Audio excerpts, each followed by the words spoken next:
జగిత్యాల జిల్లాలో యువత మత్తుకు బానిసై జీవితాలను చిత్తు చేసుకుంటున్నారు. గంజాయికి అలవాటు పడి వింతగా ప్రవర్తిస్తూ ఉండడంతో తల్లిదండ్రులు పోలీసులకు ఫిర్యాదు చేశారు. ఈ డ్రగ్స్ వ్యవహారంపై తీగ లాగితే డొంక కదిలినట్టు సంచలన విషయాలు వెలుగులోకొచ్చాయి. మత్తుకు బానిసైన బాలికను కరీంనగర్ స్వధార్ హోంకు తరలించి కౌన్సిలింగ్ ఇచ్చారు. ఈ క్రమంలో బాలిక కోలుకున్న తర్వాత చెప్పిన విషయాలను అధికారులు విని నోరెళ్లబెట్టుకున్నారు. మాకు 20 డేస్ క్రితము జగిత్యాల డిస్టిక్ నుంచి ఒక మైనర్ అమ్మాయిని సిడబ్ల్యూసీ ఆర్డర్ కాప్తో మా దగ్గరికి పంపించారండి. కాకపోతే ఆమెకు మేము కౌన్సిలింగ్ చేసిన దాన్ని బట్టి ఏంటంటే తను డ్రగ్స్కి అలవాటైందండి. అంటే ఎప్పటి నుంచి నీకు అలవాటైంది అని చెప్పేసి మేము కౌన్సిలింగ్లో మాట్లాడిన దాన్ని బట్టి ఇది చేస్తే 9th క్లాస్ నుంచే నాకు అలవాటైంది అని చెప్పేసి, ఏ రకంగా ఎవరితోని అలవాటైంది అని అంటే ఫ్రెండ్స్తోని అలవాటైంది అని చెప్పేసి చెప్పారండి. ఫ్రెండ్స్ అని అంటే దాదాపు వీళ్ళ ముఠా ఒక 15 మెంబర్స్ ఉన్నారంట, అబ్బాయిలు అమ్మాయిలు. ఇది చెలిగల్లో అక్కడ నుంచి అక్కడ ఒక ముఠా ఉంది. అక్కడికి వెళ్ళి మాకు ఒక ముస్లిం అనే అమ్మాయి తీసుకొచ్చి ఇచ్చేది, నేను రోజు తీసుకునేదాన్ని అని చెప్పేసి చెప్పడం జరిగిందండి. అంటే మా దగ్గరికి వచ్చేదానికి ముందు కూడా ఒక 2 months బ్యాక్ మా డిఎడిక్షన్ సెంటర్లో జాయిన్ చేశారండి. అప్పుడు స్టార్టింగ్ వచ్చిన పరిస్థితిలో మాత్రం చాలా సివియర్గా ఉండే అండి. అంటే ఒక 1 week కూడా ఆ అమ్మాయి చాలా సఫర్ అయింది. అంటే రోజు మమ్మల్ని డ్రగ్స్ తీసుకొచ్చి ఇస్తే నేను ఇక్కడ ఉంటా అన్న పరిస్థితికి ఉండే. కాకపోతే ఇప్పుడు తనకు కౌన్సిలింగ్ చేసిన దాన్ని బట్టి అంటే మేము సైకలాజిస్ట్ మెడిసిన్ వాడుతున్నామండి. మెడిసిన్ అంటే మన దగ్గరకు వచ్చినప్పటి నుంచి అయితే ఒక 75% కవర్ అయిందండి. కాకపోతే ఇలాంటివి మాత్రం ఎందుకంటే చాలామంది ఈ డ్రగ్స్కి అలవాటైన పిల్లల పేరెంట్స్ చాలా సఫర్ అవుతున్నారు. ఇంకా ఈ అమ్మాయి మాత్రమే మా హోమ్కి వచ్చిందండి. మిగతా వాళ్ళ దగ్గరికి వెళ్ళి కూడా మీరు కొంచెం అంటే అమ్మాయిలు కానీ అబ్బాయిలు కానీ ఎలా అలవాటైనరు, వాళ్ళకు అది ఎక్కడికి వెళ్ళి సప్లై అవుతుంది, వీళ్ళను డ్రగ్స్కి అలవాటు చేసేసి హైదరాబాద్కు తీసుకెళ్లేసి వ్యభిచార గృహాలలో తీసుకెళ్లేసి కూడా వ్యభిచారం నడిపిస్తున్నారు అన్నట్టుగా మాకు ఈ అమ్మాయి ఇచ్చిన కౌన్సిలింగ్లో తెలుస్తుంది. కొంచెం దీనిపైన తగిన చర్యలు తీసుకోవాలనేది మా ఉద్దేశం అండి. చాలా రహస్యంగా నడుస్తున్నటువంటి క్రమం లోపల ఈ అమ్మాయి ఒక అబ్బాయిని పెళ్లి చేసుకుంటుంది. అబ్బాయిని పెళ్లి చేసుకునే క్రమం లోపల అబ్బాయి వీళ్ళందరూ కలిసి ఈ గాంజా తాగుకుంటూ వాళ్ళు రీల్స్ చేస్తారు. ఆ రీల్స్ని వీళ్ళు సోషల్ మీడియాలో పోస్ట్ చేస్తే కొంతమంది పేరెంట్స్కి ఇది చేరుతుంది. చేరినటువంటి సందర్భం లోపల పేరెంట్స్ కూడా ఆందోళన చెంది వారు పోలీస్ డిపార్ట్మెంట్కి ఇలా జరిగింది. ఎందుకంటే మైనర్ అమ్మాయి పెళ్లి చేసుకోవడం అనేది చట్టరీత్యా నేరం.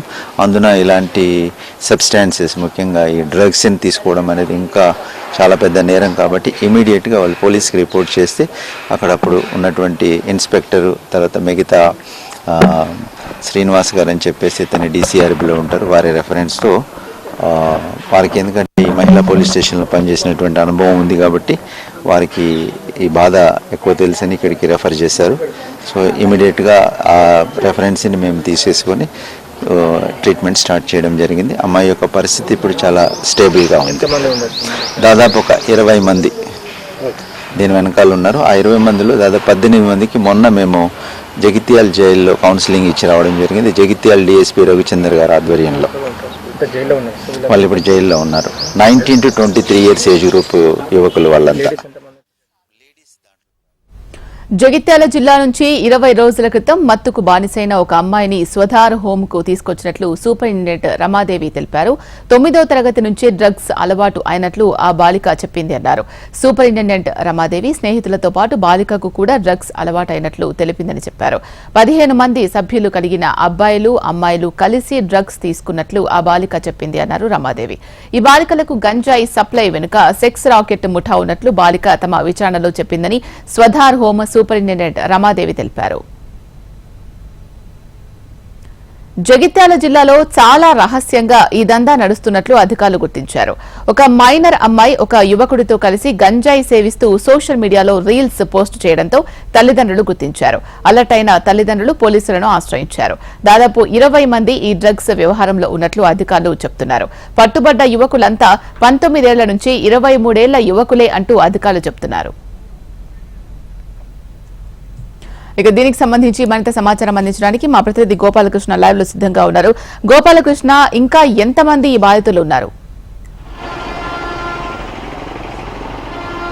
యశిలా జగిత్యాల జిల్లాలో వెలుగు చూసినటువంటి ఈ ఘటన ఒక్కసారిగా కలకలం సృష్టించింది. అలాగే ఎవరైతే బాధితురాలు ఉందో ఆమె మైనర్, అలాగే చాలా మంది మేజర్లు కూడా ఇందులో బాధితులుగా ఉన్నట్టుగా తెలుస్తోంది. దీంట్లో అబ్బాయిలు అమ్మాయిలు ఇద్దరు కూడా బాధితులుగా ఉన్నట్టుగా తెలుస్తోంది. జగిత్యాల జిల్లా చెల్గల్ కేంద్రంగా ఒక ముఠా ఇదంతా కూడా నడిపిస్తున్నట్టుగా తమ విచారణలో తేలినట్టు అధికారులు చెప్తున్నారు. అయితే దీనిపైన పోలీసులు కూడా విచారణ చేస్తున్నారు. ఇప్పటికే ఒక బాలికకు సంబంధించినటువంటి తండ్రి గత కొన్ని రోజుల క్రితం అమ్మాయి తప్పిపోయిందనేటువంటి ఫిర్యాదు చేశాడు. ఫిర్యాదు తర్వాత అమ్మాయి ఆచూకీ దొరికిన తర్వాత పోలీసులు తీసుకొచ్చి మీ అమ్మాయి అనేటువంటి విషయాన్ని చూసినప్పుడు అమ్మాయి పరిస్థితి చూసి తండ్రి కూడా ఆశ్చర్యపోయినటువంటి సిచ్యువేషన్. అంటే అమ్మాయి అంతగా వింత ప్రవర్తనతో కనిపించడంతో ఒక్కసారిగా పోలీసులకు ఫిర్యాదు చేయడం, మళ్ళీ అలాగే అమ్మాయిని డి అడిక్షన్ సెంటర్కి తీసుకెళ్లాల్సినటువంటి పరిస్థితి ఏర్పడింది.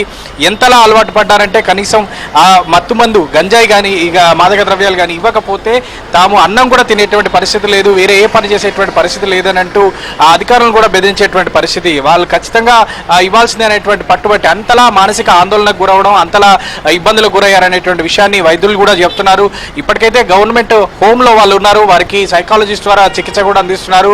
గత 20 రోజులుగా వీరందరికీ కూడా ట్రీట్మెంట్ అందుతున్నట్టుగా తెలుస్తోంది. అయితే ఈ పూర్తిగా విద్యార్థులకు దాదాపు మైనర్లు మేజర్లు ఈ 20 మంది దాకా ఉన్నట్టుగా వాళ్ళైతే చెప్తున్నారు. వాళ్ళ దగ్గర ఉన్నటువంటి సమాచారం మేరకు 20 మంది ఉన్నట్టుగా అధికారులు అయితే చెప్తున్నారు.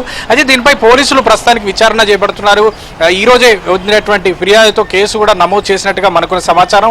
ఈ నేపథ్యంలో నార్కోటిక్ బృందం కూడా దీనిపై ఆరా తీసినట్టుగా తెలుస్తోంది. అసలు ఏం జరుగుతుంది జగిత్యాల అనేటువంటి విషయాన్ని అయితే పూర్తి స్థాయిలో పరిశీలన అయితే చేస్తున్నారని చెప్పొచ్చు. ముఖ్యంగా ఇక్కడ పిల్లలందరూ కూడా స్కూల్ ఏజ్ పిల్లలు ఉన్నారు, అలాగే మేజర్లు కూడా ఉన్నారు అనేటువంటి విషయం చెప్తున్నారు. సో ఆ పిల్లలందరికీ ఈ గంజాయి కానీ మాదక ద్రవ్యాలు కానీ ఎవరు తీసుకొచ్చి ఇచ్చారు, ఎవరి ద్వారా నడుస్తుంది అనేటువంటి విషయాలు కూడా విచారణ చేపడుతున్నారు. ఇటు హోంలో ఉన్నటువంటి బాధితులు ఎవరైతే ఉన్నారో వాళ్ళందరూ కూడా ఒక అంశాన్ని తీసుకొచ్చారు. సెక్స్ రాకెట్ కూడా దీని వెనకాల ఉన్నట్టుగా అనుమానాలు లేవనెత్తుతున్నారు. ఈ నేపథ్యంలో దానిపై కూడా పోలీసులు విచారణ చేస్తున్నారు. అసలు నిజంగా సెక్స్ రాకెట్ ఉందా, వీరికి మాదక ద్రవ్యాలు గంజాయి అలవాటు చేసి సెక్స్లోకి ఆ రాకెట్లోకి దింపేటువంటి ప్రయత్నం ఏమైనా జరిగిందా అనేటువంటి విషయంలో పోలీసులు విచారణ చేస్తున్నారు.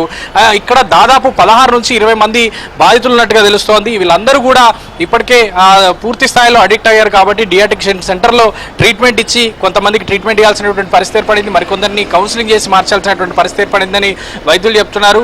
అయితే ఏం జరిగింది దీని వెనకాల, ఎన్ని రోజుల నుంచి ఇదంతా కొనసాగుతుందనే విషయాలు మాత్రం ఇంకా బయటికి రావాల్సి ఉంది. ప్రస్తుతం దర్యాప్తు స్థాయిలో ఈ విషయం ఉంది. పోలీసులు నార్కోటిక్ బృందం ఈ రెండు కూడా దీనిపై ఆరా తీసి దర్యాప్తు అయితే చేస్తున్నారు. Right thank you Gopal.